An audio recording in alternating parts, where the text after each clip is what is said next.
जय हिंद साथियों, welcome to my YouTube channel Bareilly maths point में आपका स्वागत है। और मैं लेके आया हूं आपके लिए एक नया सेट 12th क्लास का अनसॉल्व पेपर सेट नंबर 4। क्योंकि सेट नंबर 1, 2, 3 के सभी क्वेश्चन सभी खंड में करा चुका हूं आपको। तो अब बढ़ते हैं सेट नंबर 4 की तरफ। तो सेट नंबर 4 जिसका पेपर कोड है 324 FI 324 FI, ये पेपर कोड है ना। तो पेपर कोड है ये आपका 324 FI। तो हम करते हैं शुरुआत इसकी पहले क्वेश्चन से। पहले क्वेश्चन का पहला खंड क्या कह रहा है, तो देखिए सबसे पहले लिखा हमने मान लीजिए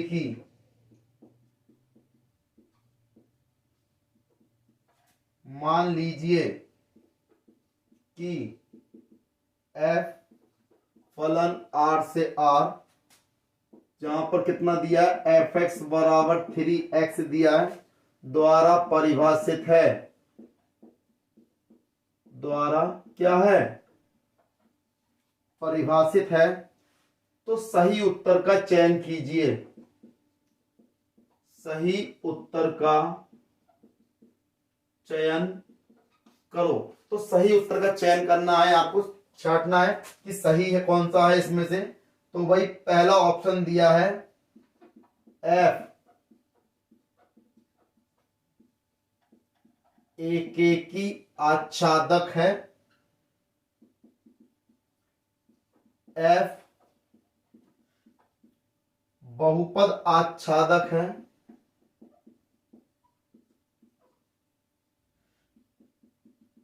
थर्ड,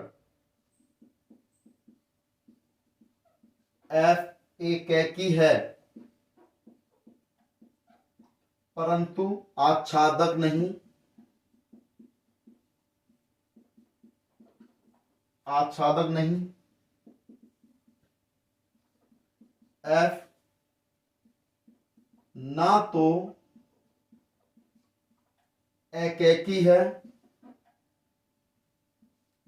और ना आच्छादक है। ना आच्छादक है। तो ये चार ऑप्शन दिए गए हैं, चारों में से कौन सा सही होगा ये आपको निकालना है। तो सबसे पहले आपको चेक करना, भाई आपसे कहा पहला फलन एकेकी आच्छादक है। एकेकी आच्छादक का मतलब होता है एकेकी भी होगा और आच्छादक भी होगा। दूसरा कहा है एफ बहुपद है आच्छादक है, तो बहुपद आच्छादक दोनों होना चाहिए। एफ एकेकी है परंतु आच्छादक नहीं, यानी एकेकी है तो आच्छादक नहीं है। एफ ना तो एकेकी है ना आच्छादक, यानी चारों ऑप्शन में से कौन सा आंसर सही होगा। तो निकालने के लिए पहले तो आपको इसे हल करना होगा। तो कैसे करेंगे भाई, आपको फलन दिया है R से R में, रियल नंबर में R इक्वल टू क्या है, यहाँ पे रियल नंबर है। तो रियल नंबर है, जबकि fx बराबर आपको कितना दिया है 3x दिया है। तो मान लिया fx1 बराबर fx2 हो गया। fx1 यानी कि 3x1 बराबर 3x2 के, तो 3 से 3 कैंसिल हो गया। x1 बराबर x2 के आ गया। जब x1 बराबर x2 के आ गया अर्थात क्या हो गया, अतः f एकैकी फलन है, यानी एकैकी तो है। अब बात आती है आच्छादक भी चेक कर लेते हैं, क्योंकि एकैकी आपके दो फंक्शन है, एक तो यह एक यह। अब इनमें से कौन सा सही होगा, तो कौन सही होगा देख लेते हैं। आच्छादक के लिए अब क्या करेंगे, अभी हमने एकैकी तो चेक कर लिया, अब चेक क्या करेंगे हम आच्छादक के लिए। तो आच्छादक के लिए कैसे चेक करेंगे, हम मान लेते हैं, हमने मान लिया fx बराबर क्या मान लिया, y मान लिया। और y क्या है, fx किसके बराबर है 3x के, यानी 3x बराबर किसके हो जाएगा, y के हो जाएगा। तो यहां से हम क्या करेंगे, x का मान निकाल लेंगे। हमने क्या करा, x बराबर क्या हो गया y/3 हो गया। भाई x बराबर y/3 हो गया। तो भाई प्रत्येक वास्तविक संख्या के लिए क्या होगा, बराबर होगा। तो y का मान, तो भाई ये क्या है, प्रत्येक वास्तविक संख्या, यानी y is belongs to r, यानी y का मान जो है r को बिलोंग करेगा। यानी कि जब x बराबर y अपॉन 3 है, तो भाई ये भी तो बिलोंग करेगा, तो ये भी तो r को बिलोंग करेगा, रियल नंबर को। भाई जब y बिलोंग कर रहा है रियल नंबर को, y की वैल्यू क्या है भाई, y की वैल्यू यानी x बराबर कितना, y अपॉन 3 है, तो y भी ये भी बिलोंग करना चाहिए। तो देखें भाई अब ये बिलोंग कर रहा है, तो अब एक चीज ध्यान रखें, fx बराबर क्या हो जाएगा, f y अपॉन 3, और fx की वैल्यू क्या है यहाँ पे 3, और ये क्या है y अपॉन 3, 3 से 3 कैंसिल, यानी fx बराबर क्या आ गया, y आ गया, तो वही तो आ गया, तो यानी कि ये क्या हो गया, आच्छादक भी हो जाएगा। तो लिख देंगे पहले कि इससे क्या प्रकट होता है, इससे प्रकट होता है कि, लिखेंगे इससे प्रकट होता है कि, भाई इससे प्रकट क्या होता है, इससे प्रकट होता है कि सह डोमेन, क्या सह डोमेन R का स्वैच्छ अवयव y, क्या लिखोगे, सह डोमेन R का स्वैच्छ अवयव y, भाई स्वैच्छ अवयव y डोमेन R के, डोमेन R के किसी ना किसी अवयव का प्रतिबिंब है, स्वैच्छ अवयव y डोमेन R के किसी न किसी अवयव का f प्रतिबिंब है, प्रतिबिंब है, तो f का परिसर और सह डोमेन बराबर हो गए, तो f का किसका, f का परिसर, f का परिसर बराबर किसके बराबर हो गया, सह डोमेन के, वो भी सह डोमेन किसका, R का, भाई R के सह डोमेन के आपस में बराबर हो गया, तो ये क्या होगा, आच्छादक है, यानी ये एकेकी भी है और आच्छादक भी है, तो यानी कि इसका आंसर हो गया पहला वाला ऑप्शन सही हो गया, है ना, पहला वाला ऑप्शन हो गया सही। चाहो तो आप इसका स्क्रीनशॉट ले सकते हो। हम बढ़ते हैं अगले खंड की ओर, है ना, तो देखें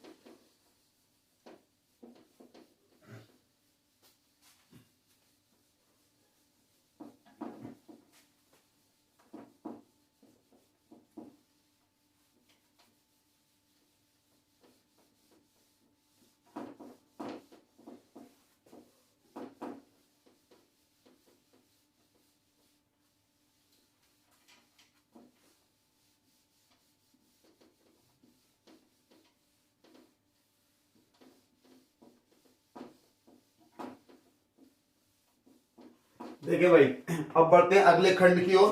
अगला खंड क्या कह रहा है, अगला खंड कह रहा है यदि खा, भाई आपको दिया है पहले का खा खंड है, खा खंड में कहा है कि कॉस इनवर्स, और आपको दिया है कॉस 7 पाई अपॉन 6 का मुख्य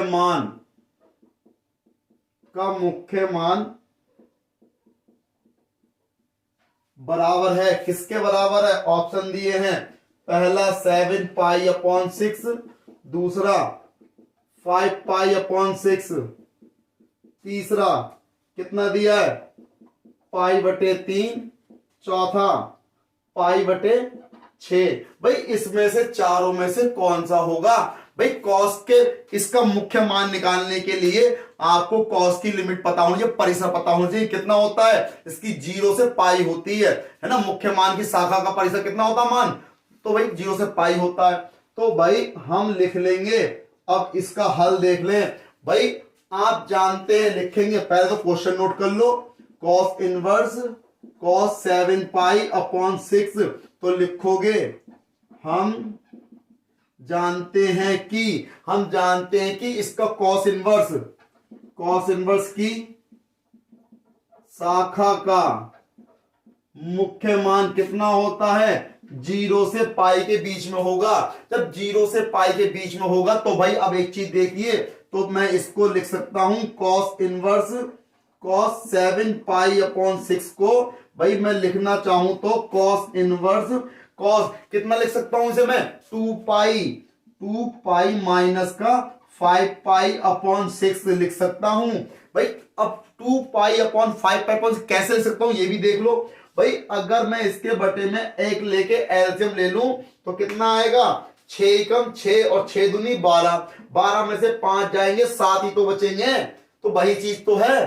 तो अब देखें cos 2 पाई, 2 पाई का मतलब क्या है, 2 पाई का मतलब है 360, 360 में से घटाते हैं तो चेंज नहीं होता है, और 360 में से घटाओगे तो भाई आपको याद होगा भाई इस प्रकार से ASTC, तो 360 में से घटाओगे तो इसमें ही तो रहा, इसमें cos प्लस का होता है, तो ये क्या हो गया cos inverse cos 2 pi minus theta बराबर cos थीटा, यानी 5 पाई अपॉन 6, cos इनवर्स से cos इनवर्स कैंसिल हो गया, कितना आ गया 5 पाई अपॉन 6, जो कि इसका क्या है आंसर, यानी कि ऑप्शन नंबर सेकंड इसका क्या हो गया आंसर हो गया। बहुत ही आसान तरीके से आप चाहो तो इसका स्क्रीनशॉट ले सकते हो, ठीक है। हम बढ़ते हैं अगले खंड की ओर, खंड गा। तो अब देखिए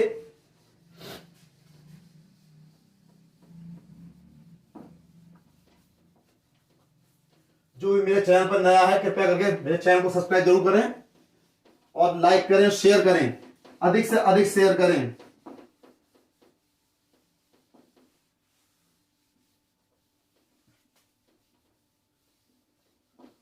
देखिए अब बढ़ते हैं इसके गा खंड की ओर। तो गा खंड में क्या कहा है इन्हें, इनने कहा है पहले का गा खंड दिया है, गा खंड में कहा है वक्र y बराबर, भाई आपको दिया है वक्र y बराबर 2x² प्लस का 3 साइन x के x बराबर 0 पर, x बराबर 0 पर अभिलंब, अभिलंब का, अभिलंब की प्रवणता, अभिलंब की प्रवणता पूछी है। तो प्रवणता कितनी है आपको देखनी है। पहले का ऑप्शन दिया है 3, फिर दिया है आपको 1/3, फिर दिया है आपको -3 और फिर दिया है आपको माइनस का 1/3।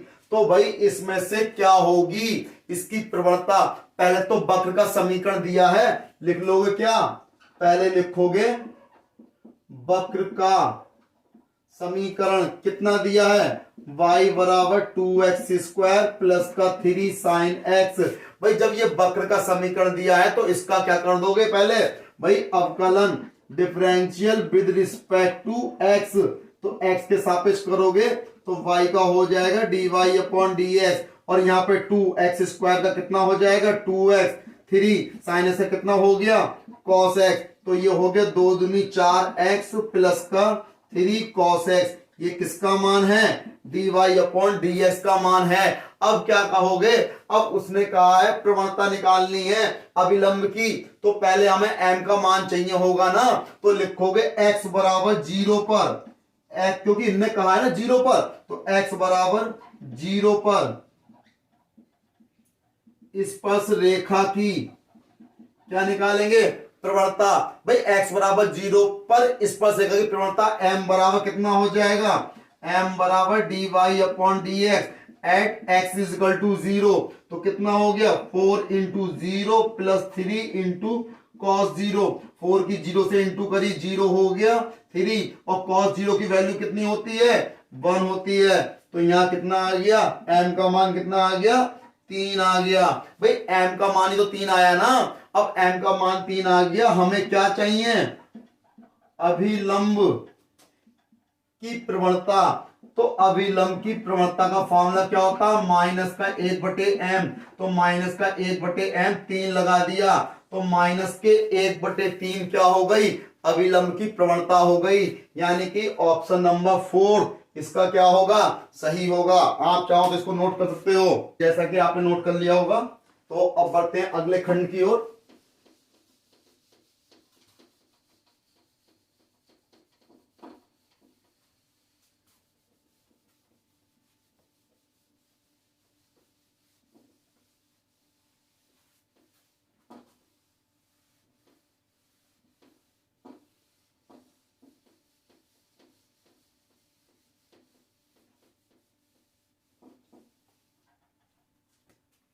तो देखिए तो क्या कह रहा है, अब देखें, अब इसका घ खंड कह रहा है कि अवकल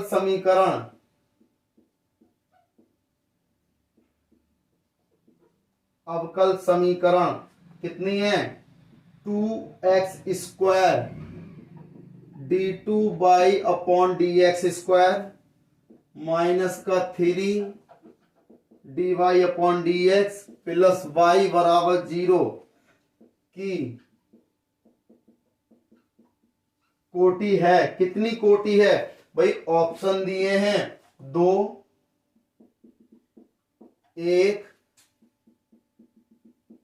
0 या परिभाषित नहीं है, परिभाषित नहीं है। तो भाई देखिए इस समीकरण में भाई 2x² d2y/dx² माइनस का 3dy/dx y बराबर 0।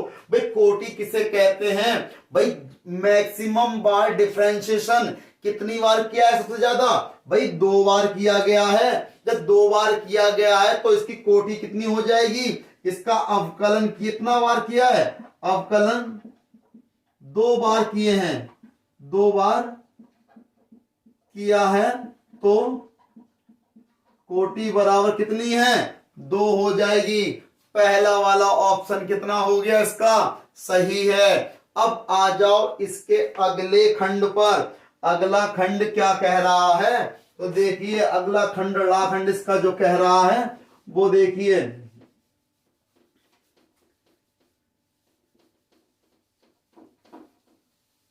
सभी लोग मेरे चैनल को शेयर करते रहें। तो देखिए अब बढ़ते हैं अगले खंड की ओर। क्या कह रहा है, अगला खंड कह रहा है कि निश्चित समाकलन क्या दिया है, निश्चित समाकलन भाई 1 से √3 दिया है और dx/1 + x² के सही उत्तर का चयन करो, सही उत्तर का चयन करो। तो भाई देखिए भाई पहला ऑप्शन दिया है π/3, फिर दूसरा ऑप्शन दिया है 2π/3, फिर तीसरा ऑप्शन दिया है π/6 और चौथा ऑप्शन दिया है π/12। तो कौन सा होगा इसमें, तो देखिए हल कर लेते हैं ना, तो हल करने के बाद ही तो पता चलेगा कि क्या निकलेगा। तो देखें आपको दिया है, लिमिट दी है 1 से √3 और यहां पर दिया है dx/1 + x²। तो इसे मैं लिख सकता हूं 1 से √3 लिमिट है 1/1 + x² dx। तो भाई ये किसका फॉर्मूला बन रहा है, ये बन रहा है tan 1x का। तो ये हो गया tan 1x और लिमिट हो गई 1 से √3। तो कैसे लगती है लिमिट, अपर लिमिट माइनस के लोअर लिमिट, तो लगा दो। तो कितना हो गया tan 1√3 माइनस का tan 1 लग गई। अब देखें, अब tan में √3 मान किसका होता है, tan में √3 मान किसका होता है भाई, tan में √3 तो 60 का मान होता है। तो लिख दो tan 60 यानी कि π/3 माइनस, फिर tan में 1 मान किसका होता है 45 का यानी कि π/4 लिख दो। tan से tan कैंसिल हो गया, कितना बचा π/3 या कितना बचा π/4, दोनों में एलसीएम लिया 12, तो 4π ये हो गए माइनस का 3π ये हो गया, 4 में से 3 गए π/12 यानी कि ऑप्शन नंबर 4 इसका क्या हो गया, आंसर हो गया। यानी कि पहले के सभी खंड हो गए ना, नोट कर लो इसे। देखिए आपने नोट कर लिया होगा। अब बढ़ते हैं अगले खंड की ओर, अगले क्वेश्चन की ओर, यानी क्वेश्चन नंबर 2। तो क्वेश्चन नंबर 2 की तरफ बढ़ते हैं। पहले के सभी खंड हो गए जो कि बहुविकल्पीय थे 1-1 नंबर के। प्रश्न नंबर 2 के भी 5 खंड दिए हैं जो कि 1-1 नंबर के हैं, है ना। तो जो आपको करने हैं, तो देखिए भाई करना स्टार्ट करते हैं। प्रश्न नंबर 2। तो प्रश्न नंबर 2 का पहला खंड आपको दिया है प्रश्न नंबर 2 का पहला खंड क्या कहा है कि जांच कीजिए। भाई किसकी जांच करनी है? जांच कीजिए कि फलन fx बराबर 5x माइनस के 3 और आपको दिया है x बराबर 0 पर सतत है। चेक करना है कि x बराबर 0 पर आपका फलन सतत है या नहीं है। तो सबसे पहले तो करोगे क्या भाई? सबसे पहले क्या करोगे, यानी कि आपको fx दिया है 5x माइनस के 3, है ना। हमें किस पे निकालना है? x बराबर 0 पर। तो f0 यानी कि 5 इंटू 0 माइनस के 3, तो कितना हो गया? 0 माइनस के 3, तो f0 बराबर माइनस का 3 आ गया। जब f0 माइनस का 3 आ गया यानी कि x बराबर 0 पर फलन परिभाषित है। तो परिभाषित है तो भाई करेंगे। तो भाई देखें, अतः लिख दो चाहो तो, अतः x बराबर 0 पर फलन कैसा है? परिभाषित है। परिभाषित है तो इसकी हम क्या करेंगे? लिमिट निकालेंगे। तो लिमिट निकाल लो। सबसे पहले निकाल लो LHL, यानी कि LHL क्या होगी? Limit h tends to 0 minus के लिए, यानी fx। तो यहाँ कितना हो गया? लिमिट h टेंड्स टू 0 और यहाँ हो गया f0 माइनस h। तो लिमिट h टेंड्स टू 0, तो h0 माइनस h, x की जगह पे क्या लगा दोगे? 5 इंटू 0 माइनस h माइनस के 3 गुणा कर दो 5 से, तो कितना हो गया? लिमिट h टेंड्स टू 0, 0 हो गया माइनस के 5h माइनस के 3। जब लिमिट लगा दोगे तो ये टर्म 0 हो गई, तो कितना आ गया? सिर्फ माइनस के 3 आएगा। फिर निकाल लो RHL, यानी कि limit h tends to 0 plus, तो भाई किस पे निकालना है? fx पर। लिमिट h टेंड्स टू 0, यहां हो जाएगा 0 प्लस h, तो लिमिट h टेंड्स टू 0 कहां रखोगे? तो 5x की जगह पे 0 प्लस h माइनस के 3, तो लगा दो 5 से इंटू कर दो, कितना हो गया? लिमिट h टेंड्स टू 0, तो 0 हो गया प्लस के 5h माइनस के 3। जब 0 लगा दोगे लिमिट तो कितना बचा? -3। तो लिखोगे f0 is equal to LHL is equal to RHL। तीनों चीजें आपस में कैसी हैं? बराबर हैं। अतः फलन, अतः fx x बराबर 0 पर कैसा है? x बराबर 0 पर सतत है, जो कि इसका सही दिया, यानी x बराबर 0 पर फलन कैसा है? सतत है। आप इसे नोट कर सकते हैं। अब देखिए, बढ़ते हैं अगले क्वेश्चन की ओर। नोट कर लिया होगा तो देखें, अब दूसरे के खा खंड की तरफ बढ़ते हैं। सभी भाई लोग मेरे चैनल को शेयर करते रहें,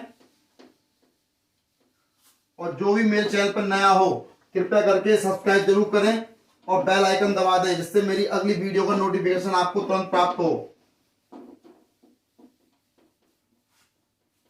देखिए, बढ़ते हैं क्वेश्चन नंबर दूसरे का खाखंड। दूसरे का खाखंड है, आपको दिया है इंटीग्रेशन कॉसिक एक्स और दिया है cosec X plus cot X dx का मान ज्ञात करो। का मान ज्ञात करो। तो देखिए भाई, मान ज्ञात करना है यानी कि इसका हमें समाकलन करना है। तो समाकलन करने के लिए पहले क्या करना होगा? इसे नोट तो करना होगा। तो इंटीग्रेशन, सवाल को मैंने लिख लिया cosec X plus cot X dx।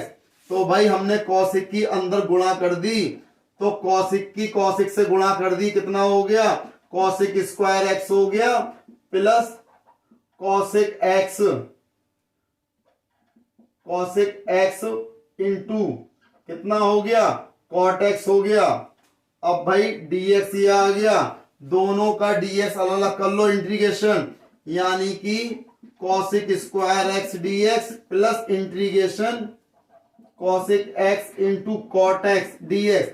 तो भाई कॉसिक स्क्वायर एक्स का इंटीग्रेशन करोगे कितना हो जाएगा भाई, माइनस का कॉट एक्स हो जाएगा, माइनस का कॉट एक्स, फिर माइनस प्लस दिया है, प्लस ही आ गया, कॉसिक एक्स कॉट एक्स का समाकलन कितना होता है भाई, माइनस का कॉसिक एक्स, तो माइनस का cosec X plus constant C, दोनों में माइनस कॉमन ले लो तो कितना बचा, cot X plus cosec X plus constant के सी, जो कि इसका क्या है आंसर है, चेक कर सकते हो आंसर है ना, बिल्कुल सही आंसर यही दिया है ना, नोट कर लीजिए। अब बढ़ते हैं अगले खंड की ओर, नोट कर लिया होगा आप लोगों ने।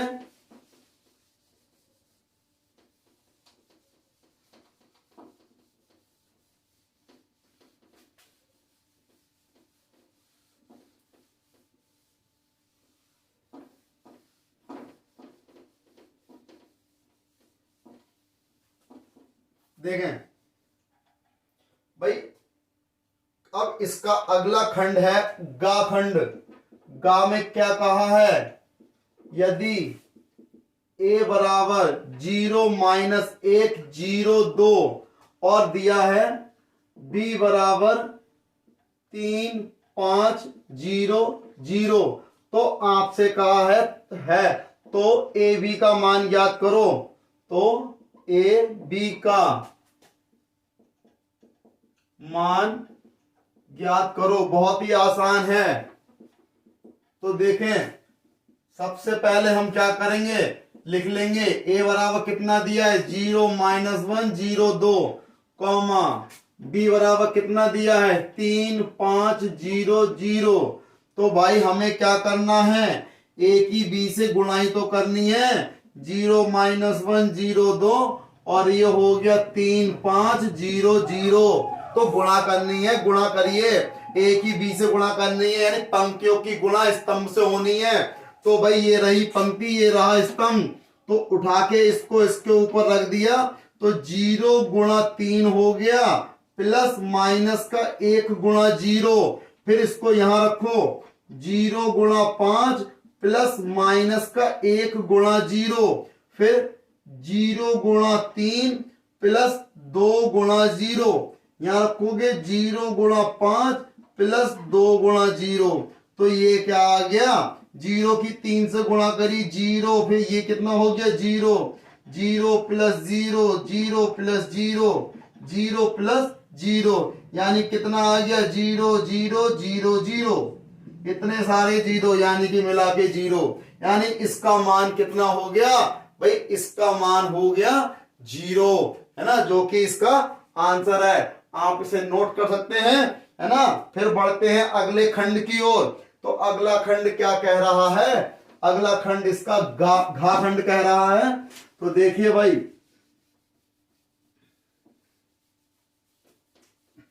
तो घा खंड में देखिए क्या कह रहा है, घा खंड प्रायिकता का क्वेश्चन दिया हुआ है। तो प्रायिकता में क्या कह रहा है, प्रोबेबिलिटी पूछी होगी किसकी, E अपॉन एफ पूछा है इसमें। तो देखिए करते हैं इसको भी हल।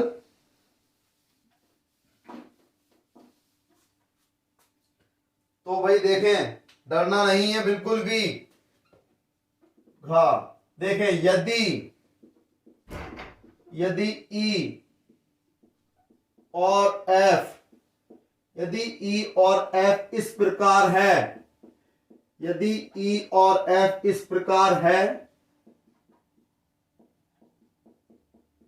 कि घटनाएं, इस प्रकार की घटनाएं हैं कि भाई प्रोबेबिलिटी E का मान आपको दिया है 0.6 कॉमा प्रोबेबिलिटी F का मान, प्रोबेबिलिटी F का मान दिया है 0.3 और क्या दिया है, प्रोबेबिलिटी E इंटरसेक्शन F बराबर 0.2। तो आपसे कहा है कि प्रोबेबिलिटी E अपॉन F का मान ज्ञात करो, का मान ज्ञात करो। भाई इसमें इन्होंने कहा है प्रोबेबिलिटी E अपॉन F का मान ज्ञात करो, तो ध्यान रहे वो ई अपॉन एफ भी पूछ सकता है, एफ अपॉन ई भी पूछ सकता है, और ई अपॉन एफ पूछे या एफ अपॉन ई पूछे तो भाई आपको इंटरसेक्शन यही लगाना है, ई इंटरसेक्शन एफ हो या एफ इंटरसेक्शन ई, बात एक ही है। तो भाई देखें कैसे करेंगे, तो देखें हल। सबसे पहले लिखो प्रोबेबिलिटी ई का मान 0.6, फिर लिखो प्रोबेबिलिटी एफ का मान 0.3, फिर लिखो प्रोबेबिलिटी ई इंटरसेक्शन एफ का मान 0.2, फिर हमें ज्ञात क्या करना है, प्रोबेबिलिटी ई इंटरसेक्शन एफ। तो भाई इसका फार्मूला भी तो होता है कुछ, तो प्रोबेबिलिटी ई इंटरसेक्शन एफ का फार्मूला होता है प्रोबेबिलिटी ई इंटरसेक्शन एफ और इसके बटे में प्रोबेबिलिटी एफ। तो देखें ई इंटरसेक्शन एफ कितना है 0.2, प्रोबेबिलिटी एफ कितना है 0.3, पॉइंट से पॉइंट कैंसिल हो गया, कितना आ गया 2/3, प्रोबेबिलिटी ई अपॉन एफ कितना आ गया 2/3 आ गया। इसका आंसर आप चाहो तो इसे नोट कर सकते हो। हम अगले खंड की ओर, दूसरे का अगला खंड यानी दूसरे का 5वां खंड दिया है।